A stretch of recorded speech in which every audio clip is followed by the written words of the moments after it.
طيب كمالة للفيديو اللي فات، حضرتك دلوقتي احنا اتفقنا ان انت لازم تجيب مدير فني محترم بسي في محترم او ليه انجازات كتير تخلي الجمهور يصبر عليه.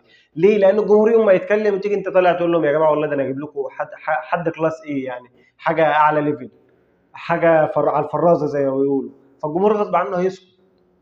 لكن ما تروحش تجيب لي مدرب وتقول لي اصل هعمل معاه مشروع زي ما عملت مع سواريش او ما عملت مع ريبيرو دلوقتي وفشلت. انت في المرتين فشلت. النادي الاهلي مش حقل تجارب، دي نقطه. تاني نقطه، انت المفروض ان عندك لجنه تخطيط في النادي، صح؟ انا كل فيديو هقول لك لجنه التخطيط دي، لان لجنه التخطيط دي يا عم محمود يا خطيب كلهم حاشيه بتاعتك، كلهم اصحابك حبايبك اللي معاك على القهوه، ودي كارثه.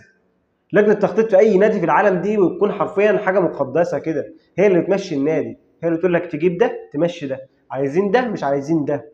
لجنه التخطيط ده لفظ كبير قوي، ما ينفعش كل الحاشيه واصحابك يا محمود يا خطيب، ما ينفعش تكون ملمم شويه اصحابك اللي كانوا معاك بيلعبوا معاك في الملعب تجيبهم تقول لهم انتوا لجنه التخطيط، مش اي حد وخلاص والله.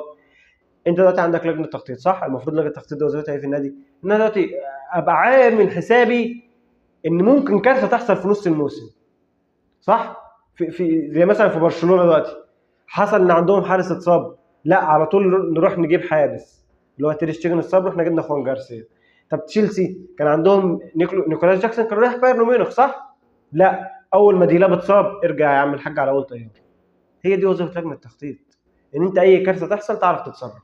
طب انا دلوقتي عندي حصلت كارثه، المفروض لجنه التخطيط بقى تكون محضره 3 4 سيفيهات بتاع مديرين فنيين في حال ان انا اصلا، وزائد ان انت اصلا انت زي ما بتقول ان انت في الثلاث شهور ما كنتش حاطط له شرط جزائي في 3 شهور، يعني انت كنت متاكد ان في كارثه هتحصل او كنت حاسس ان في كارثه هتحصل. فطالما يا سيدي كنت حاسس ان في كارثه هتحصل يبقى المفروض تكون مجهز لي بديل، صح؟ زي البديل بتاع اسامه ابو علي اللي لجنه التخطيط برضه كان عندها علم انه ماشي. الراجل من ساعه ما رجع من كاس العالم وقال لك لا انا هروح على الدنمارك، انت كنت عارف ان هو ماشي، صح؟ طب انت عارف ان هو ماشي ما دورتش على بديل ليه؟ انت بتقبض فلوس ليه؟